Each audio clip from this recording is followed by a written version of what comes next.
king ate grass in a field like an animal for 7 years. A hand with no body wrote 4 words on a palace wall, and a man was thrown into a pit of starving lions and walked out without a scratch. 3 kings, 3 impossible nights. Same God running the whole thing. It starts with the most powerful man on earth, King Nebuchadnezzar of Babylon, standing on his roof, looking out over the empire he built and saying out loud, "Is this not great Babylon, which I have built by my mighty power?" That single sentence is the whole problem. Before the words even finish leaving his mouth, a voice from heaven cuts him off mid-brag. Within the hour, the most powerful king alive is driven from his throne, his mind is stripped from him, and he ends up eating grass in a field like cattle for 7 years, until he finally looks up and gives God the glory he tried to take for himself.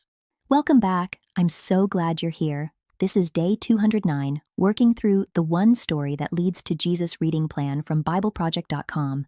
Today we're covering Daniel 4 through 6 with Psalm 54. Let's get into it. Daniel 4 opens with Nebuchadnezzar at the peak of his power and the peak of his pride. He has a dream of a massive tree cut down to a stump, and Daniel interprets it as a warning: humble yourself or God will humble you. Nebuchadnezzar doesn't listen. 12 months later, standing on his rooftop admiring his own empire, the judgment falls instantly. Daniel 4:30-31. The king spoke, saying, "Is not this great Babylon, that I have built for the house of the kingdom by the might of my power and for the honor of my majesty?" While the word was in the king's mouth, there fell a voice from heaven saying, "O King Nebuchadnezzar, to thee it is spoken, the kingdom is departed from thee." For 7 years, Nebuchadnezzar lives like an animal in the fields until his reason returns the moment he looks up and gives God the glory. It's one of the strangest stories in Scripture, and it's not really about a mad king. It's about what happens when a human being tries to sit on God's throne. Daniel 5 fast-forwards to Belshazzar's feast, where the king drinks from the sacred temple cups stolen from Jerusalem, and a disembodied hand appears, writing 4 words on the wall: Mene, Mene, Tekel, Upharsin. Daniel translates it: "You've been weighed and found wanting. Your kingdom is over." That same night, Belshazzar is dead, and Babylon falls to the Medes and Persians. Daniel 6 gives us the story most people already know the shape of, even if they've never read it. Daniel, now an old man serving a new empire, refuses to stop praying to God even under a death sentence, and spends a night in a den of lions who don't touch him. Did you know? The handwriting on the wall, an idiom people still use today for an unavoidable, obvious ending, comes directly from Daniel 5, and most people who use the phrase have no idea it's from the Bible. 3 men, 3 thrones of power, 3 moments where pride or fear could have won.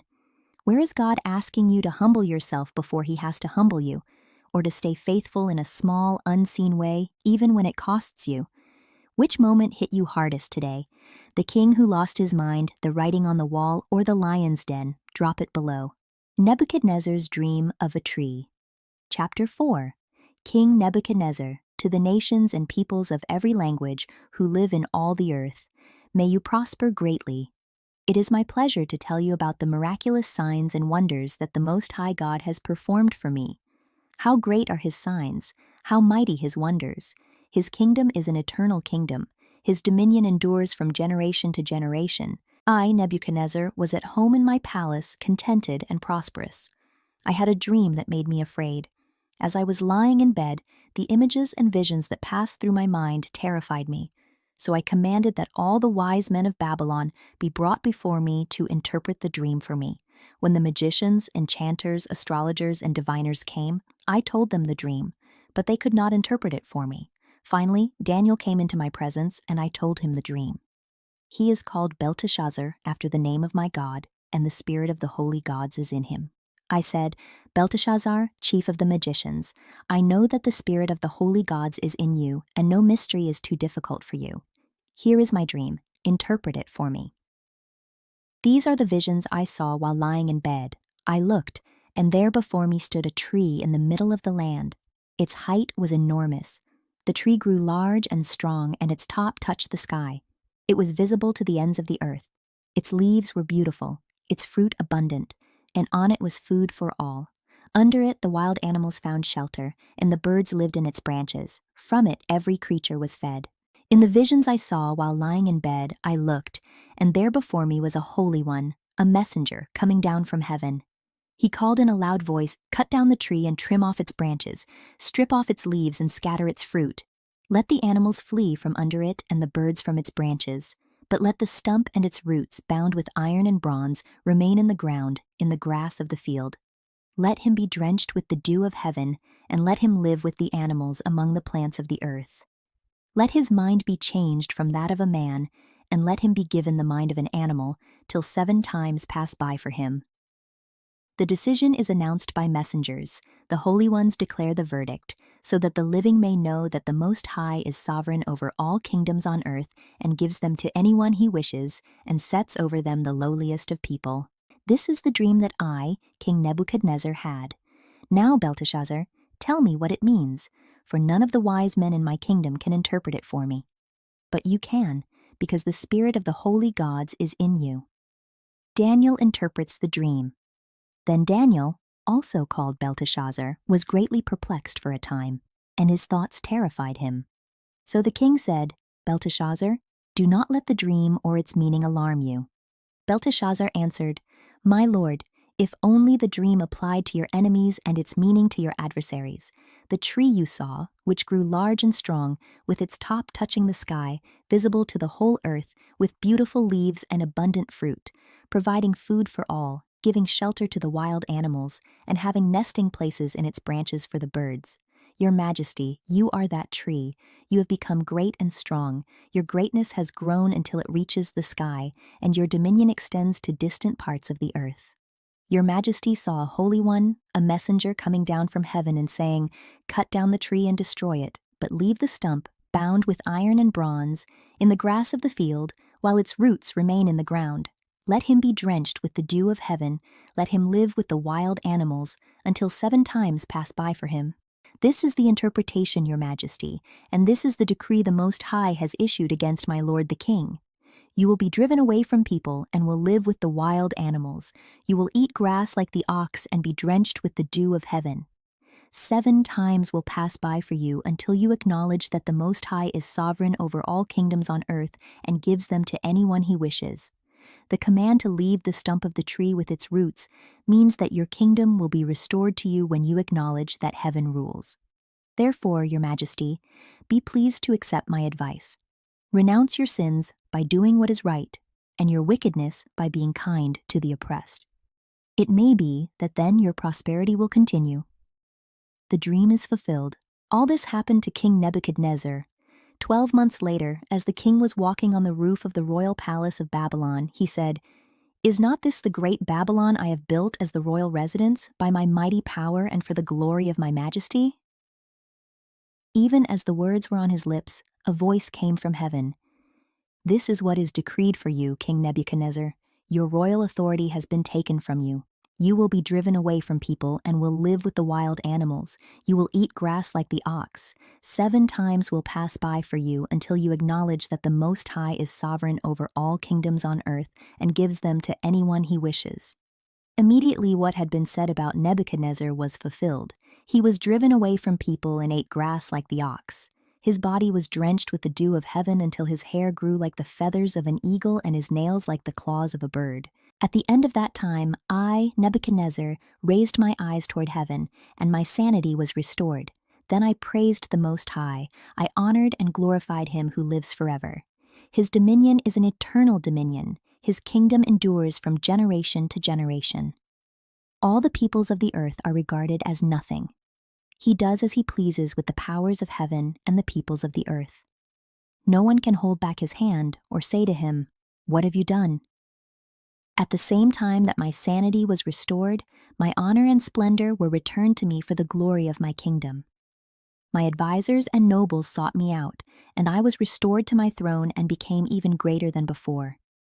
Now I, Nebuchadnezzar, praise and exalt and glorify the King of heaven, because everything he does is right, and all his ways are just, and those who walk in pride he is able to humble.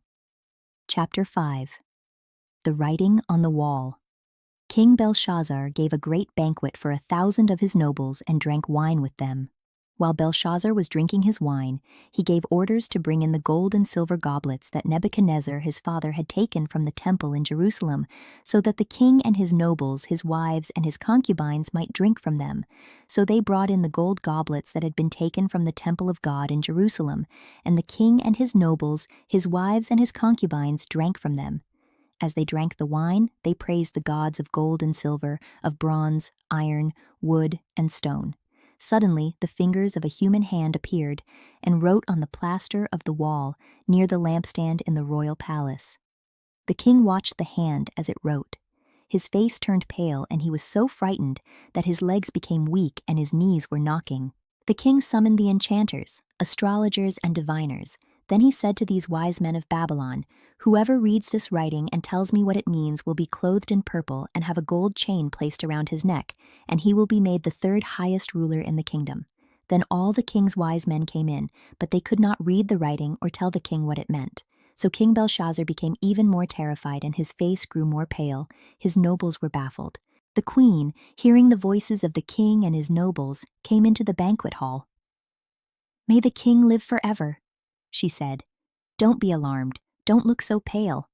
There is a man in your kingdom who has the spirit of the holy gods in him. In the time of your father, he was found to have insight and intelligence and wisdom like that of the gods. Your father, King Nebuchadnezzar, appointed him chief of the magicians, enchanters, astrologers, and diviners. He did this because Daniel, whom the king called Belteshazzar, was found to have a keen mind and knowledge and understanding, and also the ability to interpret dreams, explain riddles, and solve difficult problems. Call for Daniel, and he will tell you what the writing means." So Daniel was brought before the king, and the king said to him, "Are you Daniel, one of the exiles my father the king brought from Judah? I have heard that the spirit of the gods is in you and that you have insight, intelligence, and outstanding wisdom. The wise men and enchanters were brought before me to read this writing and tell me what it means, but they could not explain it. Now I have heard that you are able to give interpretations and to solve difficult problems. If you can read this writing and tell me what it means, you will be clothed in purple and have a gold chain placed around your neck, and you will be made the third highest ruler in the kingdom."